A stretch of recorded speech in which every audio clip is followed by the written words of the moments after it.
Ara anem a explicar com aconseguir que ens surti aquest número d'aquí.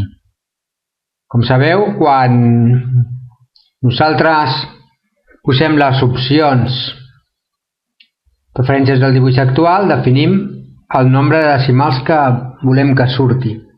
Si en una determinada cota ens interessa que no sigui un nombre enter, sinó un nombre en decimals, ho hem de fer de la següent manera. Aquí dalt, que ens indica per capa, i aquí posa etiqueta, anem a cotes, a la capa de cotes. Ara el que farem serà eliminar aquesta d'aquí perquè pugueu veure com ho hem de fer. Elimino.